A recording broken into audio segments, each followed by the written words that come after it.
ఇప్పుడే జీ5 app download చేయండి. చూడండి మీ ఫేవరెట్ టీవీ షోస్ ఎప్పుడైనా ఎక్కడైనా.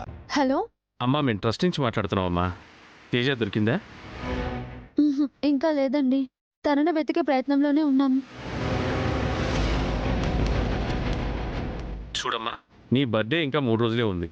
ఈలోపు తేజ కనుక రాకపోతే మీ తాతగారి వీలునామా ప్రకారం తేజకి చెందాల్సిన ఆస్తి మా ట్రస్ట్కి చెందుతుంది. ఆ తర్వాత నిజంగా తేజ వచ్చినా నువ్వు ఏం చేయలేవు, మేము ఏం చేయలేం. అలాగేనండి, నా బర్త్డే టైం కల్లా తేజ ఖచ్చితంగా వస్తుంది.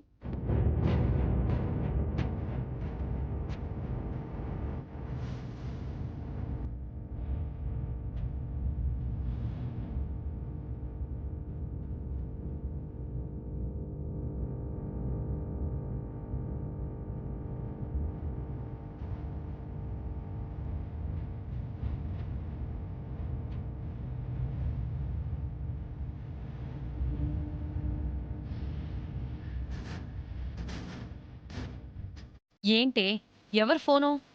ట్రస్ట్ వాళ్ళ అత్తయ్య, 3 రోజుల్లో నా బర్త్డే ఉంది కదా, తేజ దొరికిందా అని. ఆ టైం కల్లా తేజ దొరక్కపోతే తనకు చెందాల్సిన వాటా ట్రస్ట్కి వెళ్ళిపోతుంది కదా. అదే కదా అత్తయ్య నా బాధ.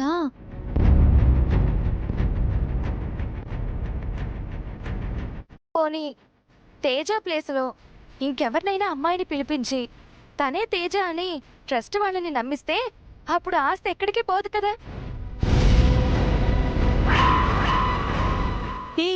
నీకేమైనా మతిపోయిందా? తన ప్లేస్లో వేరే అమ్మాయిని పిలిపిస్తావా? ఒకవేళ అలా పిలిచాక ఆస్తి వచ్చిన తర్వాత అది జంప్ అయిపోతే?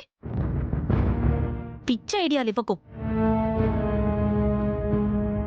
లేదత్తయ్య, పూర్ణి అత్తయ్య ఇచ్చింది మంచి ఐడియా. నాకెందుకో ఇదే కరెక్ట్ అనిపిస్తోంది. ఏంటే కరెక్ట్? ఎవరో ముక్కు మొహం తెలియదని తీసుకొచ్చి తనని తేజ ప్లేస్లో నిలబెడతావా? ఎవరో తెలియని వాళ్ళు తీసుకొస్తే చిన్నత్తయ్య చెప్పినట్టు రిస్క్ ఉంటుంది కాబట్టి ఒక పని చేస్తే, ఏంటే? మన క్రాంతిని తేజ అని పరిచయం చేస్తే?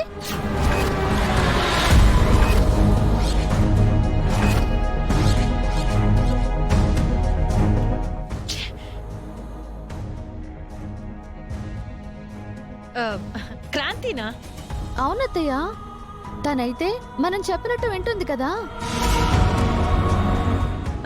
అది కాదే, తీరా ఆస్తి వచ్చిన తర్వాత తను మనకి ఎదురు తిరిగితే? అది అసలే అవసరాల్లో ఉంది. ఆస్తి రాగానే ఆస్తి తీసుకొని మీ బావను వదిలేసి వాళ్ళ అమ్మ వాళ్ళతో వెళ్ళిపోతే?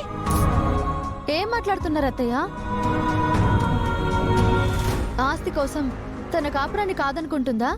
బావను వదులుకుంటుందా? బావంటే ఎంత ఇష్టమో మీకు తెలీదా? ఇష్టాలది ఏముంది లేవే, డబ్బు ఎవరిని ఎలా మార్చేస్తుందో తెలీదు. కానీ క్రాంతి మార్చలేదు. ఈ 3 రోజుల్లో తేజ దొరికితే ఓకే, లేదంటే క్రాంతియే నా తేజ.